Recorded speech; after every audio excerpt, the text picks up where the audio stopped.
Hey there, sports fans. Welcome back. It's the Brew and Shavers SEC Sports Podcast, your headquarters for everything SEC related. We are one among many podcasts that cover the SEC, and I hope you listen to as many as you can, including us. We appreciate it so much. Absolutely. Hey, as we get started, would you go ahead, hit that subscribe button? Watch, listen. If you don't like it, you can unsubscribe. No big deal. But that subscribe really helps us a lot in trying to grow the show. We're a couple of guys. We just love talking about football. So, Darren, let's dive right into this week's episode, which starts with Week 10 reactions. Whether you're, for example, a Vanderbilt or a Texas fan, an Oklahoma or a Tennessee fan, you have much different reactions to this past weekend. Yes, you might. Darren, is there something you need to talk about? Well, you know what? I would say probably most people would assume I would have something negative to say about this weekend, and I am not happy at all about how, especially the first half of the Texas Vanderbilt went. I'm not happy at all about the outcome of the game. That being said, that wasn't my big takeaway for the weekend. During the game, someone in Vanderbilt Twitterverse pointed out that they were noticing a lot of mentions and replies to tweets that aren't usually there. So I thought, So I searched Vanderbilt, start looking through tweets, and I noticed there were a ton of Missouri and Texas fans in the replies or ats or mentions or however you do it in just about every single Vanderbilt tweet I clicked on. Then I myself made a tweet and said, regardless of the outcome, you got to love that there's no quit in this Vanderbilt team. And had a reply from a Texas fan within 5 minutes. And even in the heartbreak of how that game turned out, the validation of how much this program has elevated through the process of the last two seasons. Because 5 years ago, 6 years ago, if Derek Mason would have had a 4 or 5 win season, there would not be other teams hitting Vanderbilt Twitterverse on the level that, especially it seems, Missouri and Texas were over the process of the weekend. So I'm not mad. I'm not saying you did anything wrong. I genuinely say thank you. I feel validated as to what Vanderbilt is doing this year. It was like a Twitter validation of some kinds. Thank you, Missouri fans. Thank you, Texas fans. There was even talk that Vanderbilt was only winning because of the referees. I promise you that sentence has never been said before. It was so validating and felt so good. Felt like we'd really climbed a tier. So that was my big takeaway, and I'll take it.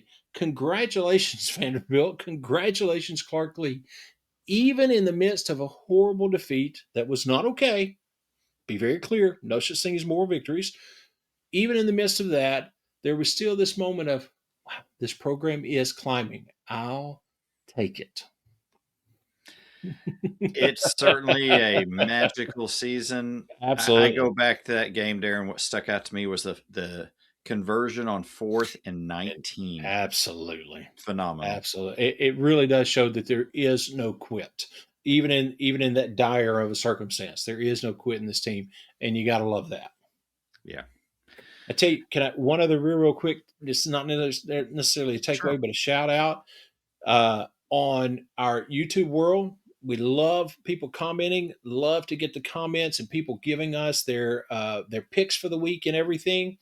But we have had a couple of people really step in and kind of create a community and really start commenting quite a bit. So Dwayne, who I'm learning is from South Louisiana, LSU fan. There you go. And Ketchum is the other person. Really, really appreciate you guys and all your comments. Keep it coming. Get other people commenting with you. That's what we love to see. We'll always take folks from South Louisiana. And that's exactly right. That's exactly right. My big reaction, Darren, is just how good the SEC is from top to Yeah. bottom. Uh, Other conferences try to make a case, but you look every week and you see blowout, blowout, blowout. I mean, look at what Mhm. Ohio State did to Penn State, for goodness sakes. Absolutely. Indiana's blew out Maryland. Those were not competitive games. But in the SEC, you have a Texas that looked like they were done for the year coming back to beat a red hot Vanderbilt team. You Top have 10. Kentucky with calls for Stoops to be fired, go down to Auburn Hmm. and beat Auburn. They hold Auburn to 3 points, and it Yeah. leads to Hugh Freeze's dismissal. And of course and then how about Florida giving Georgia all that they could handle? Yep. Just incredible games, and we have to give a shout out to Jeff Levy and Mississippi State. What a fourth quarter comeback, down Yep. 14 points. They come back to get that first SEC win in a long time. Long time.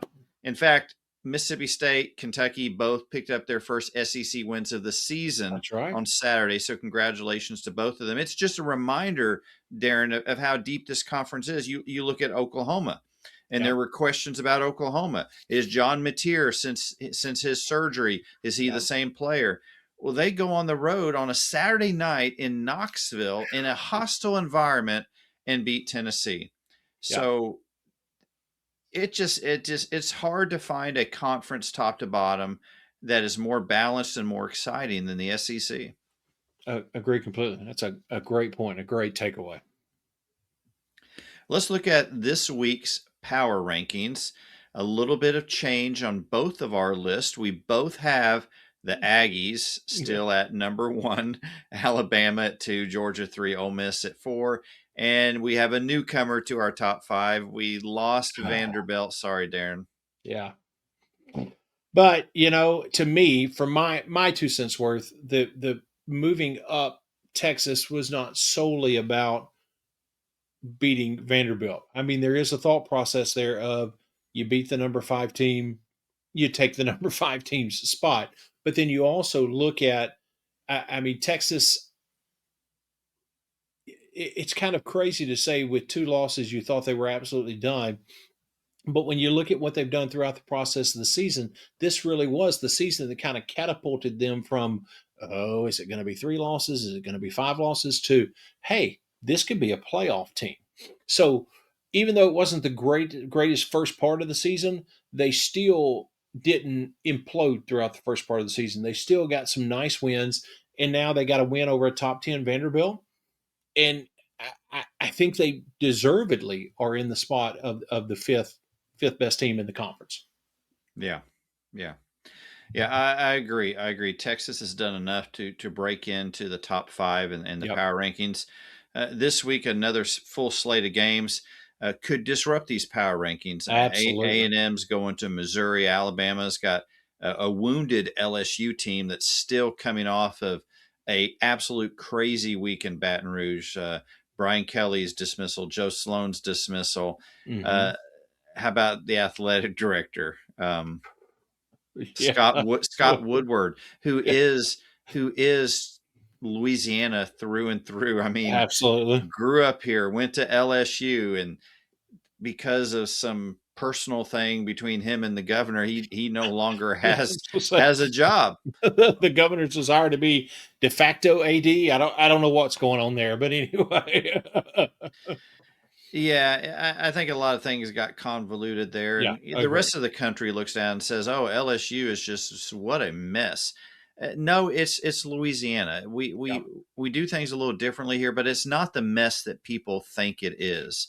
true. Were there personal things that happened? Yeah, I think Matt Moscona did a great job on his Great job. show Hmm. talking about what underneath the issues with Governor Landry and Scott Woodward. So that was pretty apparent, and we wish some things had been handled differently, but they Absolutely. weren't. But as far as the strength of the athletic program, uh, it's in good hands. Yeah. And so, but this LSU team is somewhat, you could say, embarrassed after that A&M loss. Now all the turmoil that they've experienced this past week, they go into an Alabama team that's just playing at an elite Yep. level right now. They're going to be in Tuscaloosa on a Yeah, that's Saturday tough. night. Yep. So, yeah, I don't know. Stranger things have happened in the SEC. True. We don't know. I mean, A&M could drop to Missouri. Alabama could drop to LSU. You don't know. Yep. The Citadel could beat. No, they're not going to beat Ole Miss. Let's Yeah, just that put might that not be to the rest right case. there.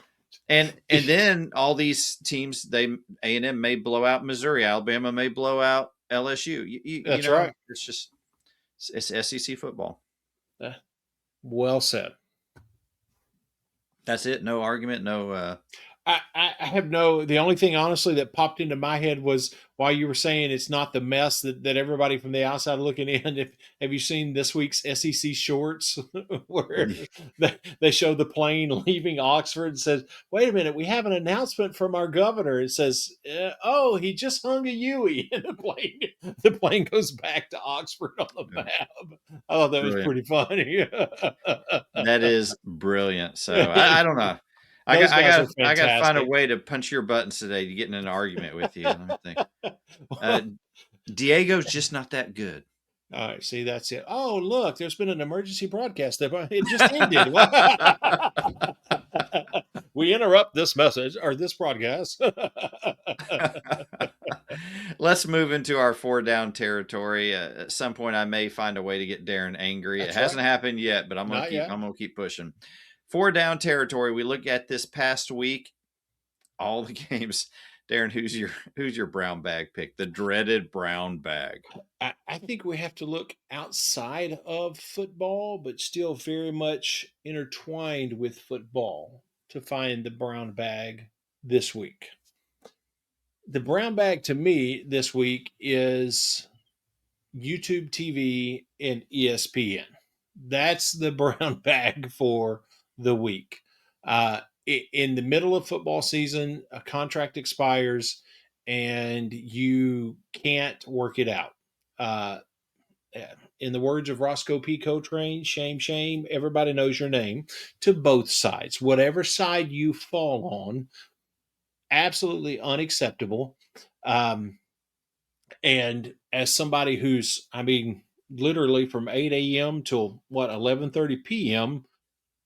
That's Saturday. It is ESPN. It is ABC. It is SEC Network. It is it does not matter. So that was a complete and total um, just upheaval of things and completely and totally unnecessary. And from the ESPN side, I'm not a fan of the fact that ESPN held out on a YouTube TV deal and left fans in a place where your only options are to go to Fubo, which is majority owned by Disney, to go to Hulu, which is majority owned by Disney, or the newly introduced coincidence, huh, the newly introduced ESPN Premium streaming service, and ESPN, who is in the fight with YouTube TV, but also is majority owned by Disney. So, not a fan of the optics of that, just from that one side of it. So, that is definitely big, big brown bag on ESPN for me. How about you, Ben? Yeah, there's two sides to this, and you made a great case for the brown bag for Disney. It almost on the surface is starting to resemble a monopoly. Absolutely. And at some point, you wonder if that's what it's going to come to, and government's going to get involved and say you can't do this. I don't know if how Yeah. close we are to that point or not. I do know that that on the other side of things, YouTube TV, I think their first quarter this year, they what $9 billion. So you You would could think you could figure that budget out. Yeah.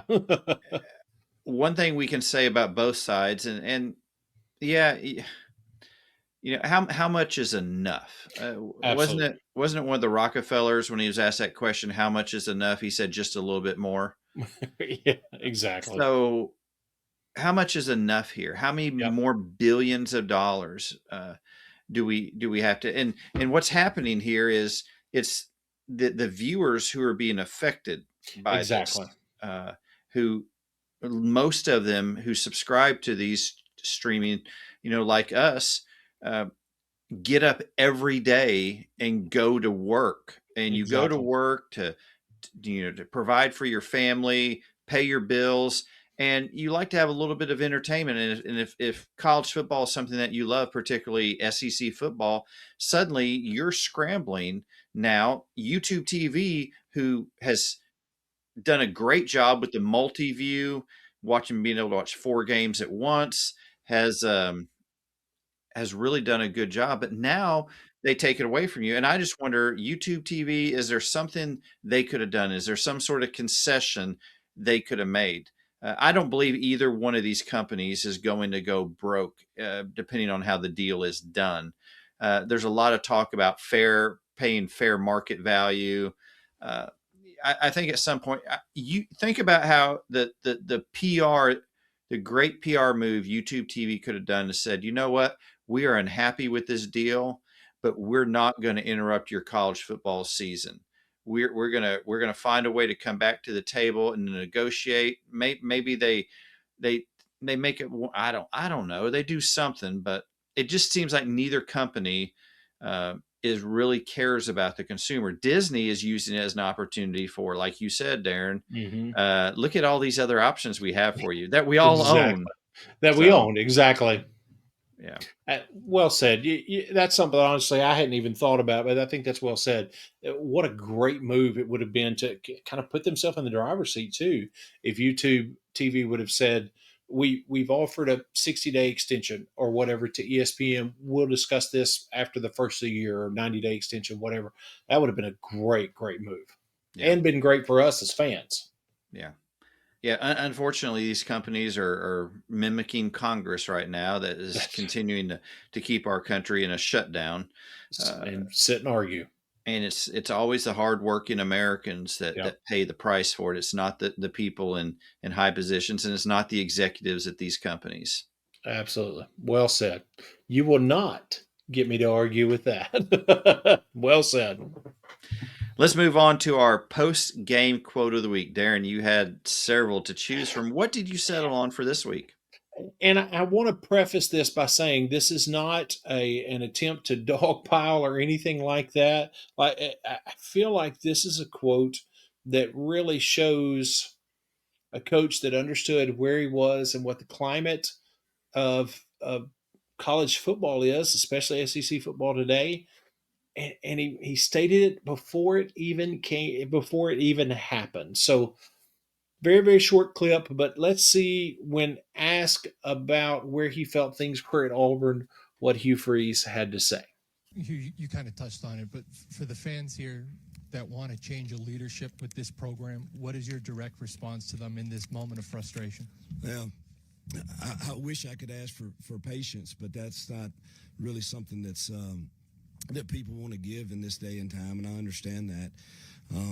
I just know that we're so dang close, and if we had a few things go our way earlier in the year, I think we're looking at a whole different deal. But it didn't, and that's life, and that's the game of football, and it teaches us a lot of great things and a lot of tough things, and we'll get up and go to work and get ready for the next one, and I know these kids will. It's hard, it stinks, and I'd love for their patience, but I understand that you're probably not getting patience from them because they want to see a better product on the field, and so do I, so I understand it. When I heard him ask for patience, Darren, I started to whistle. Remember that Guns N' Roses song, Patience? Oh, yeah, absolutely. All we need is just a little patience. Or according to Axl Rose, right? Not at Auburn. Not at Auburn, no. They have now negotiated a third buyout, 3 coaches that they are currently paying, and that actually is more than LSU. So, Exactly. you're worse than we Well, are. that's right. And honestly, the crazy thing is, I mean, Hugh Freeze, because he'd had some success at Ole Miss and Liberty, got a little bit more leeway. But, Harson, they were ready for him to be gone before he ever coached his first game, basically. And Hugh Freeze, it seemed like the majority of the fan base at the end of the first season was going, well, offense still stinks. This is not going to work. Who are we going to get? I mean, there's just been no patience at all for both of those at all. Yeah. Yeah, it's been somewhat dysfunctional, but Yeah. what's that? Now we have four openings in the SEC. Yeah. Auburn, Arkansas, LSU. Who am I missing? Florida. Florida. There you go. Billy Napier. That's right. We've got four. And who knows? Depending on what outside teams do, we are and how the topsy turvy who goes where and how serious is this candidate about going to this school and stuff. There is the potential that by the end of this year or by the start of next season, let's say it that way, by the start of next season, more than 50%, over half of the SEC teams could have had a change in head coach Yeah, by the start of next season. That's really, really crazy to think about. it is. It is. It's been an unusual year, Yeah. particularly how it's moved. Where after the first week, we were talking about whether or not Kalen DeBoer was going to survive the year. Yeah, exactly. And now he is a hero. People love the black hoodie now. I mean, who saw that coming, right? Hey, more power to him. That's If he right. keeps winning, keep wearing it. If it works, that's exactly right. Let's look ahead to this coming weekend slate of games as we look at who you can pretty much bet the farm on is going to win. Your sure thing pick this week, Darren, is Anchor down. I'm going Vanderbilt. I know it's Auburn. I know teams rally around each other when the coach is fired during the season, but thankfully it's in Nashville. So I'm gonna go with it. My sure thing pick is Vanderbilt. How about you? so you're not a big DJ Durkin fan. I, he calls a good defense, but who knows what he can do as a head coach? Hopefully, nothing. Nothing personal. He'll still be a great defensive coordinator somewhere, but hopefully, nothing. Yeah, my sure thing pick is Texas A&M going to Missouri. I know Missouri's down their starting quarterback. They've got a freshman that's played well so far, but this A&M team is legit, and I don't think Elko is going for a minute allow them to take anybody for granted. This team is on a mission. I think A&M goes into Columbia and comes out with a win. How about your upset pick of the week, Darren?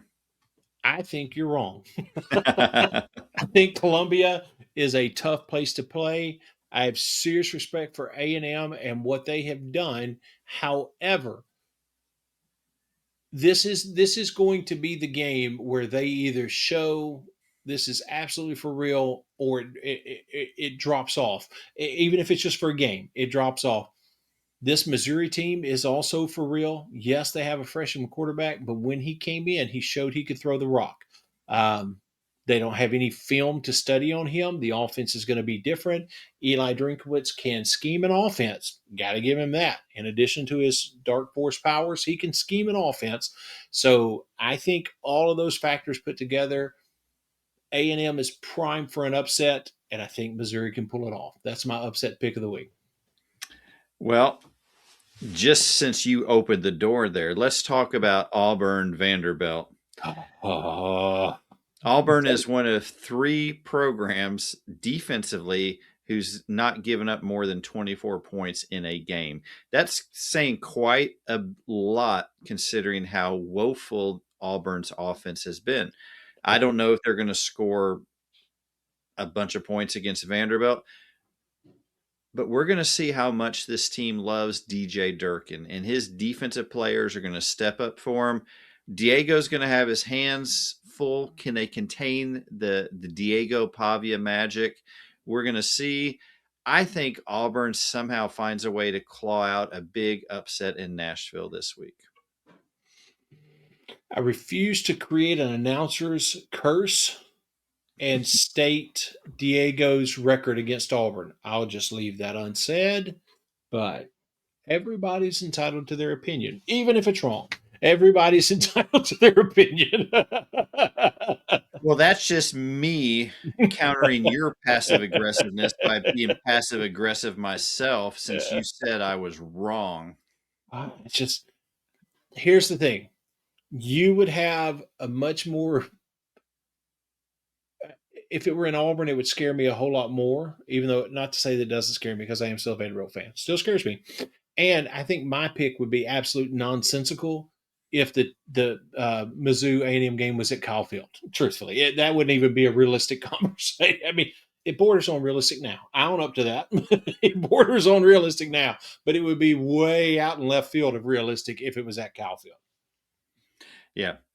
Well, let's move on to the game of the week, which is the game that we have already spent some time arguing about.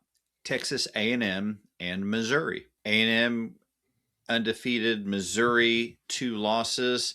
They're playing in a that facility that's going to be nice when they finish it up in Columbia. It is. Yeah, it's really weird how little we've heard about their construction. But anyway, go ahead. It's going to be very pretty. I give them that. Very nice. Well, you still have people wondering, how is Missouri in the SEC? But that's a topic for another show. Even when it's built, there's going to be people compliment it and go, that's one of the nicest looking Big Ten stadiums we've seen. No doubt, no doubt. Both teams put a whole bunch of points up on the board. Defensively, Missouri is a little bit better on the defensive side in terms of the points that they allow. Can they contain Marcel Reed and this A&M offense? We don't know. The game's on 2:30 p.m. on ABC. Unless you have YouTube TV and they've not yet reached an agreement, you're going to have to go to Hulu Live or Fubo or ESPN. You know, there is another option, Darren. We didn't mention Sling TV. I think you can get a day pass on Sling TV for like $5.